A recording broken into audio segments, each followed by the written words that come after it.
to anyone who has ordered a mail order bride, what was it like and what happened? My friend Richard has a mail order bride from the Philippines. He's a scruffy redneck long-haul trucker from West Virginia. She's tiny, slender, and 10 years his junior. At first she cooked, cleaned, and kept his bed warm. But after a few years she told him she wanted an education. He put in a ton of overtime and saved up enough to put her through college. She's a physician's assistant now and makes more money than he ever has, but she still makes him dinner and makes a point of always being waiting at the door when he gets back from a long haul. They've been together for 20 years now and it's a joy to see them together. One of my uncles, who is Filipino, convinced one of his white coworkers to marry his 28-year-old niece who was still living in the Philippines at the time. The guy was at least 20 years older than her. The relationship was really rocky the first 2 years. She hated him, basically. But she stuck with the relationship, got him to go to church and they were more or less together. About 10 years into the marriage the guy needed a kidney transplant. Months pass. He can't work anymore and she's spending all her free time outside of work taking care of him at the hospital while he's waiting for a kidney. I visited one time while he was in the hospital and she broke down telling my other relatives and me how much she loved him and she didn't want to lose him. The doctors finally give him like less than 3 months to live if he doesn't get a kidney, and after a month and a half later, he got the kidney, recovered and went back to work within a year's time. At a family get-together he bragged to everyone including me about how amazing he feels and how much he thought he was dead and that he was blessed to have a new lease on life. Then a few months later I get a call from him saying that he's met someone online and that he still considers me family. In shock, I tell him I'm busy and then called my aunt who then explained to me he found a 21-year-old single Filipina mom from Cebu and already filed divorce papers against my uncle's niece, who was almost 40 at the time. Some guy in my small hometown married a Filipina mail order bride. Guy was kind of a creep and it didn't last. She left him and got a minimum wage job at a fisheries shop. Grueling work for no money. She cried when she got her first paycheck. She couldn't believe how much money it was. Really put my quality of life into perspective. I'm pretty rich for a poor person and I occasionally remember this tidbit when I lose my way.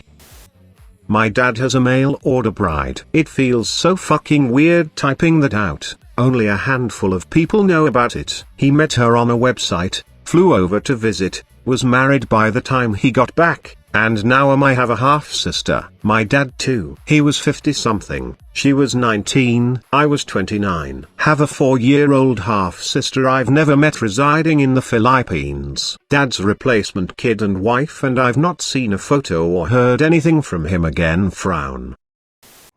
I went to a college course and one of the other students was a pretty obvious mail order bride. She was Thai and the more we got to know her the more she shared about this relationship. She was late 20s and he was at the lower end of 60. He didn't work but had received some big work compensation payout and was apparently quite wealthy because of that. She told us they met online on one of those meet Thai ladies who are just dying to be your girlfriend kind of sites. And after talking for all of 2 weeks they agreed to marry. This country is a little bit stricter about these sorts of unions, so there were some hoops they had to jump through, such as he had to go visit her for a certain amount of time in Thailand before starting the process. But essentially they were engaged after a few weeks and married within a few months.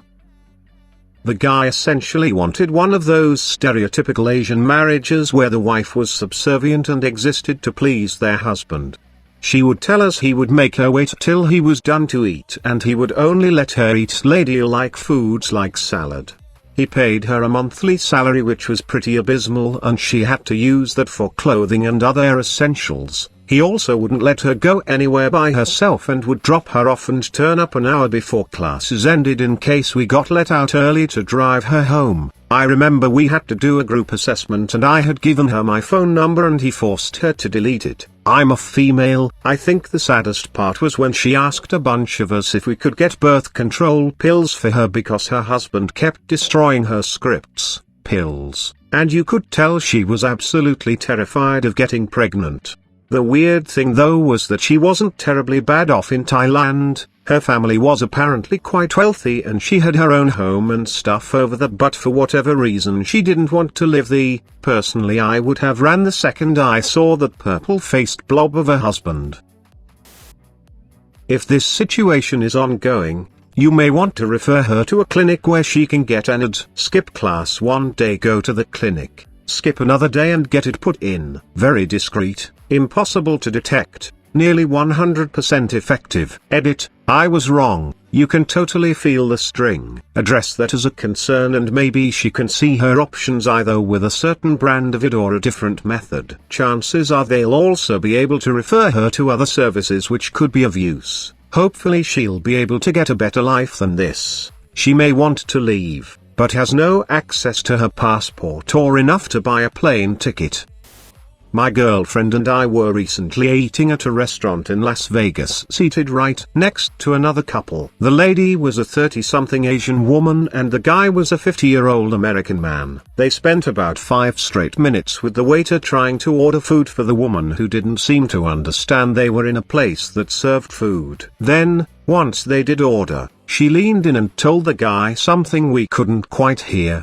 He got up immediately and left for a bit. In his absence, the woman tried to ask for something from the waiter in super beyond broken English. Waiter couldn't understand and she just stopped talking and stared straight ahead. The guy eventually got back and put a box on Tampax on the table next to her and said very loudly, "Because I take care of my baby." She smiled and grabbed the box and started opening it right at the table, took out a tampon, opened up the plastic, opened the tampon and stared at the guy with a super confused look. The guy turned pale and started asking her things like, "Do you not use those? Do you use pads? Do you want me to find you some pads for your period? Your period? You're on your period right now." "Yes, the blood." "Yes dear, that's your period." All the while the woman was repeating what he was saying super loudly. Meanwhile I'm eating spaghetti a foot away from the guy, almost shoulder to shoulder with him. They eventually left without eating or paying or saying anything. It was one of the most bizarre things I have ever seen, and I now completely assume, without any other kind of supporting evidence, that she was a mail order bride.